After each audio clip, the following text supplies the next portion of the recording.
नमस्कार, आप देख रहे हैं स्वर्णिम मध्य प्रदेश और छत्तीसगढ़ में हूं आपके साथ मनीषा पाटीदार। बुलेटिन की शुरुआत करेंगे। छत्तीसगढ़ के मुख्यमंत्री भूपेश बघेल 4 दिन के दौरे पर हिमाचल प्रदेश पहुंचे हैं। वहीं शुक्रवार को उन्होंने कांगड़ा के ज्वाला देवी मंदिर पहुंचकर पूजा अर्चना की और वे कांग्रेस की राष्ट्रीय महासचिव प्रियंका गांधी के साथ मंदिर पहुंचे थे। वहां पे उन्होंने नागरोटा के गांधी मैदान में एक परिवर्तन प्रतिज्ञा रैली को संबोधित किया। मुख्यमंत्री ने महिलाओं को संबोधित करते हुए कहा कि रोटी को बार बार पलटना चाहती हैं, वही रोटी नहीं पलटी तो वो जल जाएगी। अब सरकार को पलटने का वक्त आ गया है। इसी के साथ मुख्यमंत्री भूपेश बघेल ने कहा कि कर्मचारियों और जवानों के मुद्दों पर उन्होंने बात शुरू की और कहा कि बीजेपी सरकारी नौकरी नहीं देना चाहती है, न ही पेंशन देना चाहती है। मुख्यमंत्री जयराम ठाकुर कह गए हैं कि ओल्ड पेंशन स्कीम लागू नहीं होगी, लेकिन कांग्रेस गारंटी दे रही है कि ओल्ड पेंशन स्कीम लागू करेगी।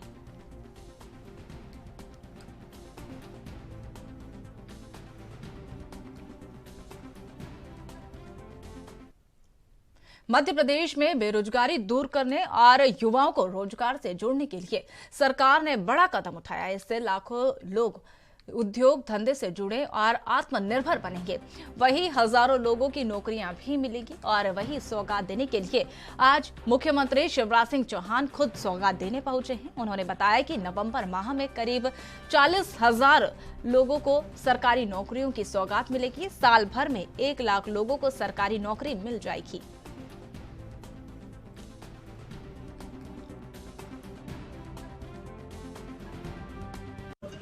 आज रोजगार दिवस है।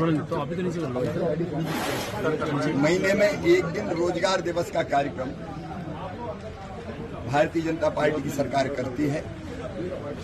रोजगार के लिए हम तीनों तरह के प्रयत्न कर रहे हैं। एक, शासकीय नौकरियों में रोजगार, तो नवंबर के महीने में ही लगभग 40,000 सरकारी नौकरियों के लिए विज्ञापन इत्यादि निकल जाएंगे। प्रक्रिया प्रारंभ हो जाएगी। साल भर में 1 लाख तक ये संख्या पहुंचेगी। लेकिन केवल शासकीय नौकरियों में सबको रोजगार नहीं दिया जा सकता, इसलिए शासकीय नौकरियों के अतिरिक्त हमने ये भी तय किया कि स्वरोजगार की जितनी योजनाएं, मुद्रा योजना, प्रधानमंत्री रोजगार सृजन कार्यक्रम, मुख्यमंत्री उद्यम क्रांति योजना, अनेकों योजना है, उनके तहत हर महीने हम नौजवानों को स्वरोजगार के अवसर उपलब्ध कराएं। आज पीथमपुर से रोजगार दिवस का कार्यक्रम संपन्न कर रहे हैं। लगभग 3 लाख लोगों को स्वरोजगार की योजनाओं के लिए लोन मिलेगा और कई अलग अलग तरह की सब्सिडी जो हमने अलग अलग योजनाओं में दी है उसका लाभ मिलेगा। फिर मध्य प्रदेश में जो निवेश आ रहा है उसके कारण भी भर्तियां होती है, चाहे वो कारखानों में हो या अन्य संस्थानों में, तो उस कार्यक्रम को भी हमने साथ में जोड़ा है। और इसके साथ साथ एक जिला एक उत्पाद के अंतर्गत हर एक जिले ने अपने एक उत्पाद का चयन किया है, तो आज उसका भी हमारा कार्यक्रम है। तो यहाँ से मैं इंदौर होकर पीथमपुर।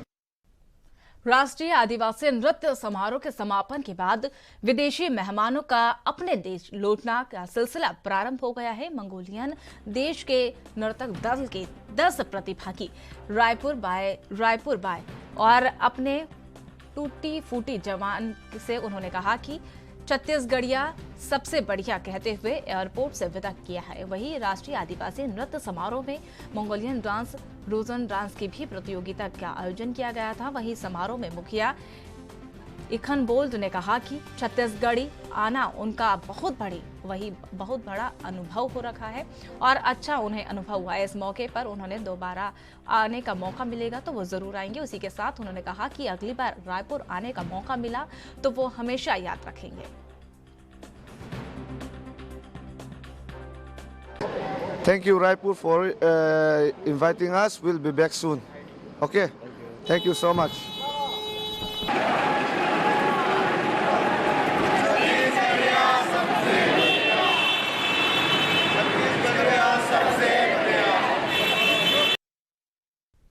मध्य प्रदेश के ग्वालियर नगर निगम की बैठक में जमकर हंगामा हो गया। आपको बता दें कि नगर निगम परिषद की बैठक एजेंट के 7 बिंदुओं को लेकर बुलाई गई थी, लेकिन इसमें सबसे पहले कांग्रेस और बीजेपी के पार्षद स्थगत प्रस्ताव लेकर गए। इसके बाद सड़क, पानी, बिजली और सीवर का मुद्दा गरमाया है। वहीं लगभग 3 घंटे की नगर निगम परिषद की बैठक के दौरान 2 घंटे तक स्थगन प्रस्ताव पर जमकर बहस चलती गई।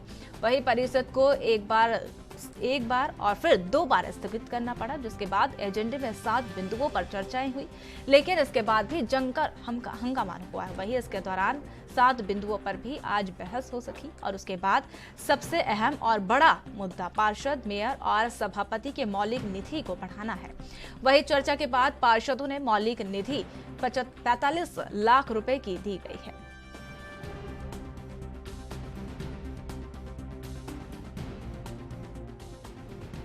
नहीं, हम सभी देखते हैं कि पार्षदों की मौलिक निधि और सभापति की, महापौर की मौलिक निधि होती है, लेकिन लगभग 2-3 वर्षों से पार्षद नहीं थी।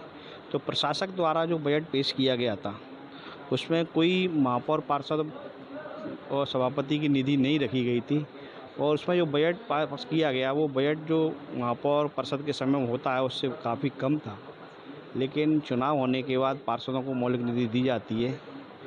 उसके लिए जब चर्चा की गई और बैठक के मतलब किसी दूसरे मद से, किसी हेड से परिवर्तन कर मौलिक निधि रखी जाए, तो बजट कम होने के कारण जो निधि कम रखी गई थी, तो काफ़ी हमारे साथी पार्षद और हैं उनका कहना था कि पूरी रखी जाए।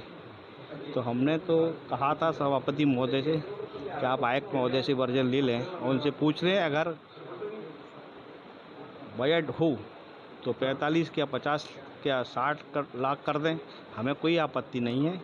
लेकिन उनसे नहीं लिया गया। सभापति ने आदेश किया बढ़ाई जाए, तो आगे जो भी प्रक्रिया होगी वो पूरी होगी। उसके बाद महापौर अध्यक्ष की 5-5 की गई है और पार्षदों की पहले की तरह है 45 लाख रुपए।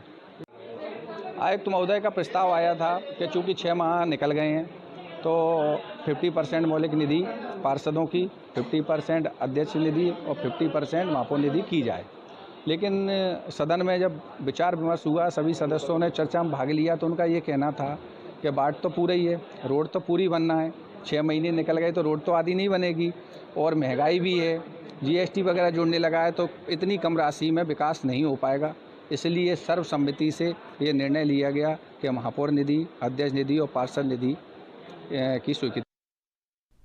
प्रदेश भर में 67वें मध्य प्रदेश के स्थापना दिवस के उपलक्ष्य में 7 दिवसीय कार्यक्रम आयोजित किए जा रहे हैं, जिसमें प्रदेश सरकार की अनुमानशा के अनुसार प्रदेश भर में नगर परिषदों में दीप प्रज्वलित किए जा रहे हैं, जिसके तहत भिंड कलेक्टर सतीश कुमार एस के आदेश पर सभी नगर पालिका और नगर परिषदों में दीप प्रज्वलित किए गए।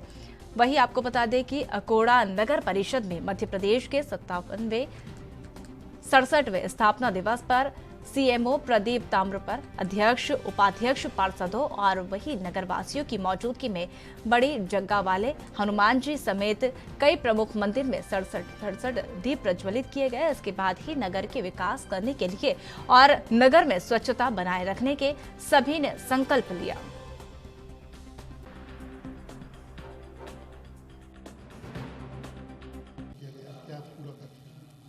हमारे यहाँ नगर परिषद अकोड़ा में मध्य प्रदेश स्थापना 67वां स्थापना दिवस के उपलक्ष्य में आज दीप प्रज्वलन का कार्यक्रम रखा गया था, जो कि बड़ी जग्गा माता मंदिर एवं पजा के हनुमान जी मंदिर में 67 दीपक जलाए गए, जिसमें हमारे नगर परिषद के अध्यक्ष, उपाध्यक्ष एवं सम्मानीय पार्षदगण एवं यहाँ की सम्मानीय पब्लिक जनता ने भी बढ़ चढ़ कर हिस्सा लिया। लोकसभा अध्यक्ष ओम बिरला 8 नवंबर को इंदौर आएंगे।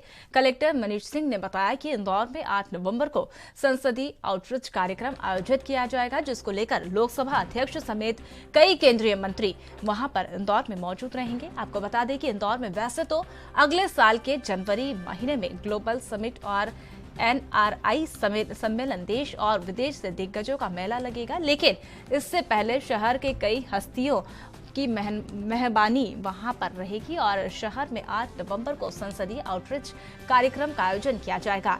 इस कार्यक्रम में लोकसभा अध्यक्ष ओम बिरला समेत केंद्रीय मंत्री वहां पर मौजूद रहेंगे। इंदौर कलेक्टर मनीष सिंह ने बताया कि कार्यक्रम को लेकर बनाई गई पैनल में सांसद शंकर लालवानी और विधायक मालिनी गोंड भी वहां पर शामिल होगी। कार्यक्रम में उज्जैन और इंदौर के जनप्रतिनिधि शामिल होंगे।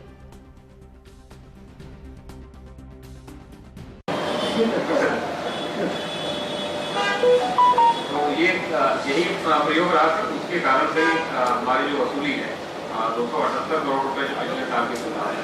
अभी 3 साल की डाटा निकल रहा है। अभी जो महू के छत्तीसगढ़ के बेमेतरा के राजस्व और आपदा प्रबंधन विभाग के नवा रायपुर के निर्देश पर बाढ़ और आपदा से बचाव के लिए आज टीम द्वारा कलेक्टर जितेंद्र कुमार शुक्ला की उपस्थिति में अंबोरा घाट पहुंचकर शिवनाथ नदी में घाट में घेरे लगाकर और उन्होंने सुरक्षित कैसे बाहर निकाला जाए इस पर मॉक ड्रिल किया गया। मॉक ड्रिल में नगर सेना के गोताखोरों को अतिवृष्टि बाढ़ के दौरान जानमाल की सुरक्षा के लिए दक्ष किया गया। बाढ़ में आपदा के दौरान होने वाली किसी भी परिस्थितियों का सामना करने के लिए दल तैनात किया गया। मॉक ड्रिल के दौरान एम्बुलेंस वाहन भी तैनात था। मॉक एक्सरसाइज के दौरान छत में फंसे लोगों को सीढ़ी के जरिए बाहर निकाला गया। वहीं कलेक्टर ने नगर सेना के जवानों को आपदा स्थिति से निपटने के लिए हर समय तत्पर रहने के निर्देश दिए, इससे लोगों के जानमाल की रक्षा की जा सके।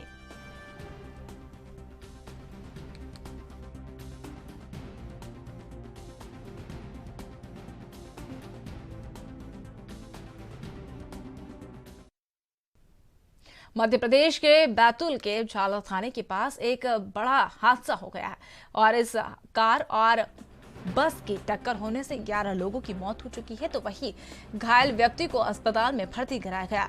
इस हादसे की जानकारी देते हुए बैतूल के एसपी सिमला प्रसाद ने हादसे की जानकारी दी और बताया कि घटना की सूचना मिलने पर पुलिस मौके पर पहुंचकर राहत बचाव कार्य में जुट चुकी है। उन्होंने इस दौरान कहा कि इस हादसे में 11 लोगों की मौत हो गई है, वहीं एक व्यक्ति घायल है जिसे इलाज के लिए अस्पताल में भर्ती कराया गया।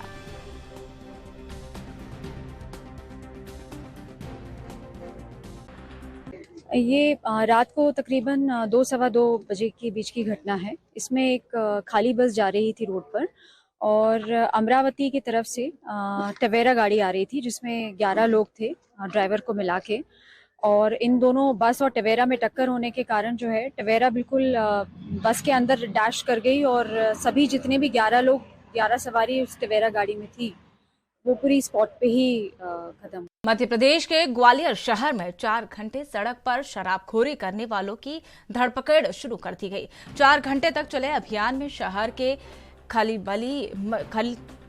4 घंटे की मशक्कत के बाद क्षेत्र में खलबली मच गई है। वहीं शराबखोरी करने वाले कई लोगों को पकड़ा गया। इसमें कुछ छात्र और टीनर्स भी थे और वहीं आपको बता दें कि समझाइश देकर उन्हें छोड़ दिया गया। अब अभियान लगातार चलेगा क्योंकि अंधेरा होते ही सड़क पर शराबखोरी शुरू हो जाती है। इसकी वजह से कई बार विवाद की स्थिति बनती है, इसलिए पुलिस अधिकारी को लगातार कार्रवाई के निर्देश दिए गए।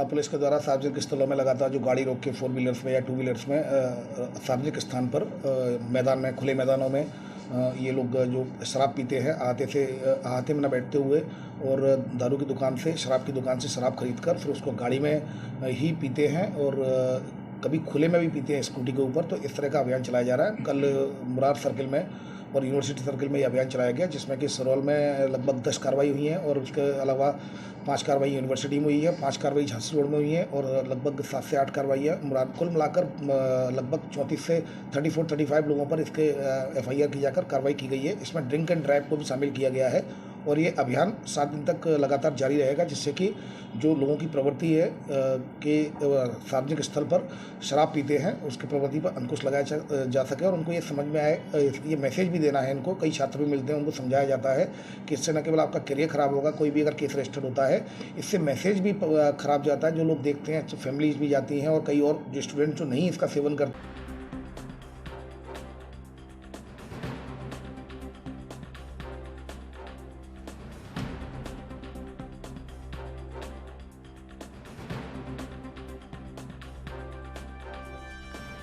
इस खबर पर और अधिक जानकारी के लिए हमारे संवाददाता भूपेंद्र साहू हमारे साथ जुड़ चुके हैं। जी भूपेंद्र, जिस तरह से ग्वालियर पुलिस लगातार शराबखोरी के लिए धरपकड़ शुरू कर रही है, उसको लेकर क्या कुछ अपडेट है?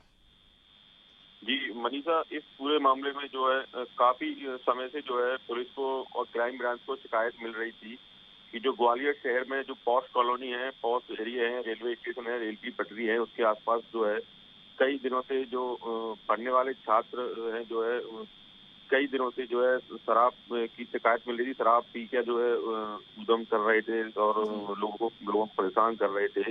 इस मामले की शिकायत जो है पुलिस अधीक्षक से की गई थी। उसके बाद जो है additional SP Rajesh Dindotiya crime branch जो है उनके नेतृत्व में एक पूरी टीम बनाकर जो है धरपकड़ अभियान और सर्चिंग अभियान चलाया गया। उसके बाद जो है जितने भी ग्वालियर शहर में posh colony city central area है, आपका झांसी रोड है, बिक्की फैक्ट्री है, रेलवे क्रॉसिंग है, वहाँ पर अलग अलग दल बनाकर पुलिस की टीम बनाकर जो है भेजे गए।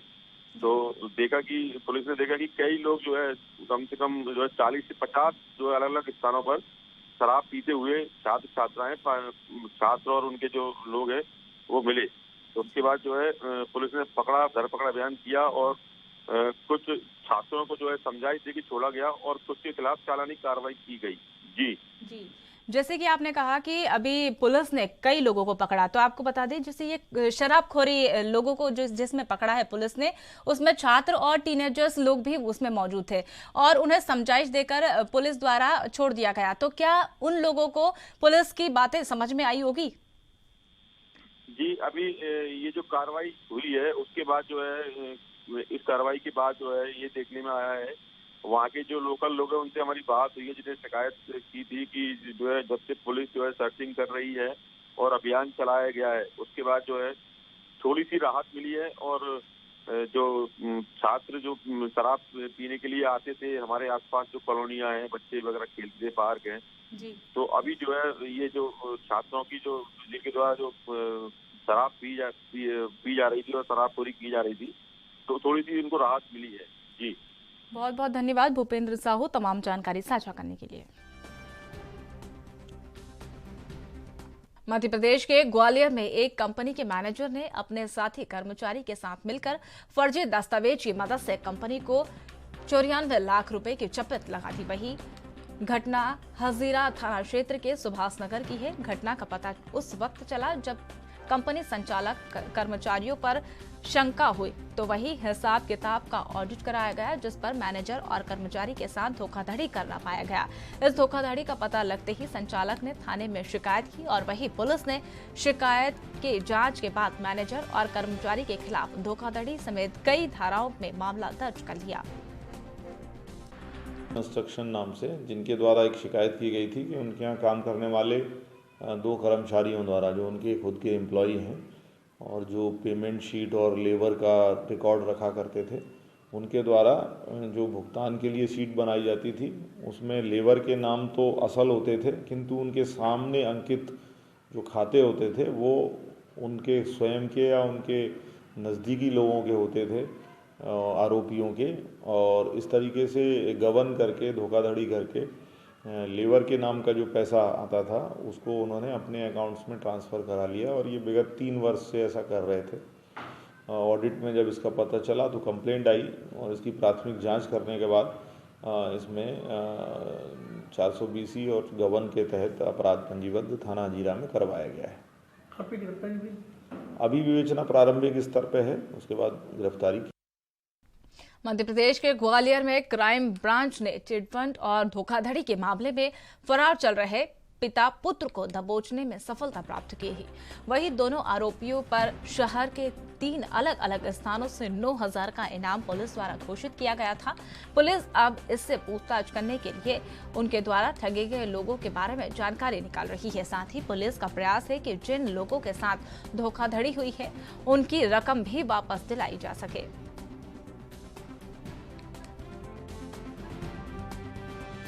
और माधोगंज में 3 थाना क्षेत्र से चिट फंड के आरोपी फरार थे जिनके द्वारा पब्लिक के साथ एट लार्ज लाखों रुपए की धोखाधड़ी की थी और तभी से ये लोग फरार थे। लगभग 4 साल से ये लोग 3 से 4 साल से लोग ये फरार थे, आरोपी पिता पुत्र।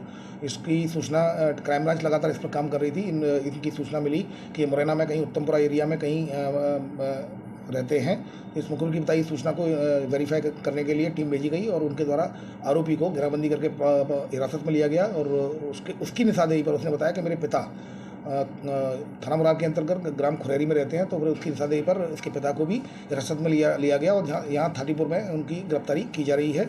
इन दोनों ही पिता पर 3,000 का इनाम घोषित था और जबकि जो पुत्र पर 3,000 का 2 थानों से इनाम घोषित था। कुल मिलाकर 9,000 के इनामी है।